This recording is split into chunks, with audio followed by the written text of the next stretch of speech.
पुरानी पेंशन बहाली के लिए हड़ताल को सहमत हुए कर्मचारी शिक्षक। कार्मिकों ने लिया हड़ताल का संकल्प। ऑफलाइन 100% और ऑनलाइन 96.03% सहमति पत्र मिले। लखनऊ। पुरानी पेंशन बहाली के लिए केंद्र और राज्य स्तर पर किए जा रहे आंदोलन के क्रम में अब कार्मिकों और शिक्षकों ने हड़ताल पर जाने का फैसला लिया है। इस संदर्भ में राज्य कर्मचारी संयुक्त परिषद की केंद्रीय कार्यकारिणी के निर्देशानुसार हर विभाग के कार्मिकों और शिक्षकों से ऑनलाइन और ऑफलाइन सहमति पत्र मांगे गए थे। प्रदेश में यह अभियान 21 नवंबर से 30 नवंबर तक चलाया गया है। इस अभियान में अब तक 100% ऑफलाइन एवं 96.03% ऑनलाइन सहमति पत्र प्राप्त हुए। यह जानकारी आज संयुक्त परिषद कार्यालय राजभवन के समक्ष जिलाध्यक्ष अमिता त्रिपाठी और जिला मंत्री सुभाष चंद्र तिवारी ने संयुक्त रूप से दी। पत्रकारों से बातचीत में अन्य विभागों के पदाधिकारियों ने बताया कि पुरानी पेंशन बहाली को लेकर केंद्र और राज्य सरकार के साझा मंच द्वारा राष्ट्रीय स्तर पर विरोध प्रदर्शन के साथ कई कार्यक्रम आयोजित किए जा चुके हैं। प्रदेश स्तर पर पुरानी पेंशन बहाली के लिए जनपदों में प्रदर्शन, रथ यात्रा और मौन व्रत जैसे आंदोलन के उपरांत हड़ताल पर जाने के लिए 21 से 30 नवंबर तक हड़ताल पर जाने के लिए ब्लॉक स्तर से लेकर प्रांत स्तर तक जनमत संग्रह कराया जा चुका है।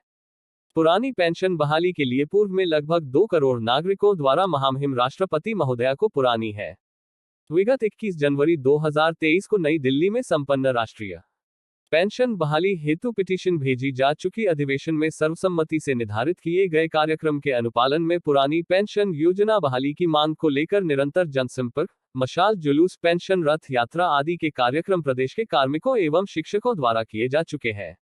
उन्होंने बताया कि अब इन सहमति पत्रों को साझा मंच के समक्ष रखकर हड़ताल की तारीख तय की जाएगी, जिसमें राज्य सरकार के कार्मिक, शिक्षक और केंद्र सरकार के सभी विभाग, रेलवे, आयकर, पोस्टल आदि एक साथ मिलकर हड़ताल में उतरेंगे। इस दौरान लोक निर्माण विभाग से राजर्षि त्रिपाठी, इन मस्तराम वर्मा, सुधीर गुप्ता, शिक्षक संघ से विनीत सिंह, समाज कल्याण से धर्मेंद्र सिंह, सिंचाई से अमरजीत, उद्यान से अविनाश श्रीवास्तव, प्रमोद मिश्रा, अरुण सिंह, राजेश सिंह, फैजल अहमद, आनंद सिंह, आरटीओ अखिलेश्वर चतुर्वेदी, दिग्विजय सिंह, अशोक सिंह, विवेक, रवि सिंह, शालिनी मिश्रा, आलोक सिंह मौजूद रहे। जिता संप्रेषर फ़हीम अख्तर उपजेपति रहे।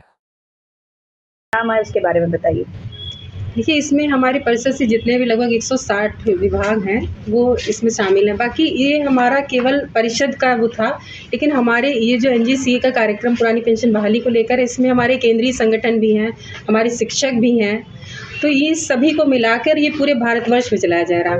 रेलवे भी इसमें शामिल है। रेलवे के जो कन्वीनर हैं वही इसके मुख्य कन्वीनर भी हैं, उन्हीं की अध्यक्षता में आयकर है, पोस्टल है, डाकतार, सभी सारे विभाग इसमें शामिल हैं और सभी के यहाँ ये कार्यक्रम चल रहा है। हमने भी अपने परिषद से जो संबद्ध संगठन है उनमें चलाया और लगभग 100% ऑफलाइन ये हम लोग को पत्र मिले हैं जो इसके लिए सहमत हैं कि पुरानी पेंशन बहाल होनी चाहिए, और लगभग 96.3% है जो ऑफलाइन हुए हैं। लेकिन अगर देखा जाए तो पुरानी पेंशन बहाली को लेकर क्या होगा, पूरा हड़ताल का पूरा उसके बारे में बताइए मुझे। देखिए, जैसे कार्यक्रम तो बहुत सारे हुए। 2013 में राज्य कर्मचारी संयुक्त परिषद ने ही अपना अकेले दम पर एक कार्यक्रम किया था, लखनऊ से दिल्ली तक साइकिल रैली निकाली थी और जंतर मंतर पर हम लोगों ने धरना दिया था। लेकिन फिर ये हुआ कि इस पुरानी पेंशन की समस्या से तो जो केंद्रीय संगठन है वो भी ग्रसित है, सारे कर्मचारी जितने भी सरकारी एम्प्लॉई हैं वो इससे वो है। तो एक एनजीसीए के नाम से एक संगठन बनाया गया जो 21 जनवरी 2023 की जिसकी नई दिल्ली में बैठक हुई थी, जो उसमें ये डिसाइड किया गया था कि हर महीने की 21 तारीख को हम जनपद स्तर पर कोई ना कोई कार्यक्रम करेंगे। इसी के तहत 21 मार्च को यहाँ जनपद मतलब पूरे देश के हर जिले में कार्यक्रम हुआ था। उसके बाद फिर 21 मार्च से 21 मई तक जनसंपर्क किया गया और फिर एक 16 मई को एक पेंशन रथ यात्रा निकाली गई थी जो कि पूरे प्रदेश में उसने भ्रमण किया था। 27 लखनऊ में 14 जून को ये हुआ था। 27 जून को यहाँ चारबाग के रेलवे स्टेडियम में कार्यक्रम हुआ था। 27 जून को चारबाग के रेलवे स्टेडियम के साथ साथ हर प्रदेश के राजधानी स्तर पर ये कार्यक्रम हुआ था। 10 अगस्त को नई दिल्ली के रामलीला मैदान में ये कार्यक्रम हुआ था। अच्छा, एक चीज़ ये भी है कि रामलीला मैदान को हम लोगों ने किया, हम लोगों ने भरा। इसके बाद रामलीला मैदान को पुरानी पेंशन की समस्या को लेकर कई बार भरा गया। तो इससे ये पता चलता है कि एक ही बार नहीं, जब बार बार वो चीज़ें उभर के आ रही हैं तो मामला गंभीर है। कहीं ना कहीं कर्मचारी अंदर से आक्रोशित है और सरकार को इसलिए इस पर ध्यान देना चाहिए।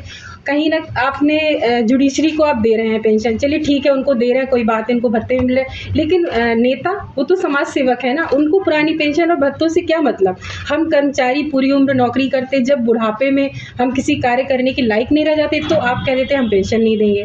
और आप हमें न्यू पेंशन स्कीम के तहत 14% जो दे रहे हैं, हम नहीं कहते आप हमें हर महीने दीजिए, आप हर महीने ना देके हम जब रिटायर होते हैं आप वो % हमारा जमा करिए और आपको शेयर में लगाना आप कहीं भी ले, लेकिन हमको रिटायरमेंट के टाइम एक मुश्त रकम चाहिए। हम बहुत ज़्यादा नहीं मांगते, हम बहुत कम नहीं मांगते, हमारा मतलब जो हमारा लास्ट वेतन है उसका आधा हमें हमारी पेंशन के रूप में मिलना चाहिए। विधायक, नेता और सांसद रिटायर होते क्या कहना चाहेंगे? जी ये तो हम तो कह रहे हैं उनको पेंशन मिलनी ही नहीं चाहिए। हमारा उसमें थोड़ा सा ये कहना है कि जैसा हमारे जिलाध्यक्ष महोदय ने कहा कि वो जनसेवा के लिए आते हैं, तो आप जनसेवा करने आए हैं तो आपको पेंशन क्यों चाहिए। फिर अगर वो 2 बार विधायक बनते हैं, 2-3 बार MP बनते हैं, 1 बार राज्यसभा का मेंबर बनते हैं, 1 बार MLC बनते हैं, अगर 7 बार वो बने तो वो 7 पेंशन लेते हैं। कर्मचारियों के लिए जो है कोई पेंशन नहीं है, और पेंशन कोई भीख नहीं है। पेंशन हमारा संविधान में मौलिक अधिकार है।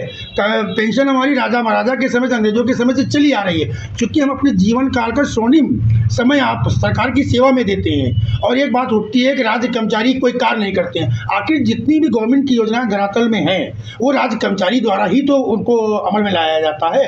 तो जैसा हमारे जिलाध्यक्ष महोदय ने कहा कि हमको कहीं ना कहीं ये मुद्दा पूरे प्रदेश में, पूरे हिंदुस्तान में सुलग रहा है, और जितने विधानसभा चुनाव हो रहे हैं, जिन पार्टियों ने पुरानी पेंशन का वादा किया वहाँ पर सरकार वापस आई। जैसे आपका हिमाचल है, हिमाचल में कांग्रेस ने वादा किया था और कांग्रेस जीती, उसने पुरानी पेंशन को बहाल किया। सरकार तो कह रही है हम NPS दे रहे हैं, बहुत अच्छी स्कीम है, लेकिन लोग समझ मैं ये कहता हूँ कि NPS जो है, NPS वो खुद ले ले नहीं, और हमको NPS के तहत ही जो लोग भाई आजकल की महंगाई के समय में 200-250 रुपए क्या होते हैं। अगर हम डॉक्टर को दिखाने जाते तो 500-600 रुपए डॉक्टर की फीस होती है। नहीं, मैं दूसरी बात कहना चाहूँगी, वृद्धावस्था पेंशन आप देते 1000 रुपया। हमारा कर्मचारी उसने 10 साल सेवा किया, उसको मिलता 800 रुपये। 800 रुपये में आजकल होता क्या है कोई बता दी। और जब कुछ लोग बात ये उठाते हैं कि जब 2003 में लागू हुई थी तो बड़ा बड़ा सजबाग दिखाया जाएगा। अच्छा, हमारा जो केंद्रीय नेतृत्व है, हमारा प्रदेश नेतृत्व है, तो उसने कहा कि सरकार के साथ हम बैठें, हमको बुलाएं, बैठें, सरकार के ऊपर कोई बोझ नहीं पड़ेगा। हमारे प्रदेश अध्यक्ष आदरणीय हर्षो तिवारी जी ने बाकायदा डाटा बना के दिया है कि सरकार के ऊपर पुरानी पेंशन बहाल करने में कोई भी बोझ नहीं है। जो आप 14% हमको दे रहे हैं वो मत दीजिए ना, हम कहाँ आपसे कहते हैं, और आपसे कोई भीख नहीं मांग रहे हैं, हमारा अधिकार है, इसको हम लेकर रहेंगे। अगर सरकार हमारी बात नहीं सुनती है तो हम आगामी जो 2024 में लोकसभा का चुनाव है, शिक्षक और कर्मचारी चाहे केंद्र का हो चाहे राज्य का हो, वो आपको आईना दिखाएगा और आपको हमारी मांगों को मानना पड़ेगा। और कहीं ना कहीं ये भी होता है, देखिए कोविड के टाइम में कर्मचारियों के 6 भत्ते ख़त्म कर दिए गए। हम लोग इतनी मेहनत से, इतनी लड़ाई करके सरकार से वो करके हम लोग इन भत्तों को प्राप्त करते हैं और एक झटके में सरकार उन्हें ख़त्म कर देती। हमारा 18 महीने का DA फ्रीज कर दिया, बाद में उन्होंने दिया, लेकिन कहीं ना कहीं जो हमारा 18 महीने रुका हुआ था उसका तो उन्हें देना चाहिए था। तो हम लोग हर जगह हम लोगों का सरकार अनाजायज़ रूप से शोषण करती है। इसलिए हम लोग छोटी छोटी लड़ाइयों को छोड़कर एक बड़ी लड़ाई जो पुरानी पेंशन की है, अभी उसी पर अपनी लड़ाई लड़ रहे हैं। और आगे भी हम लोगों ने ये सहमति पत्र तो भरवाए हैं कि हमारे सारे कर्मचारी 100% तैयार हैं कि जो भी लड़ाई पेंशन के लिए लड़ी जाएगी उसमें वो तैयार होंगे।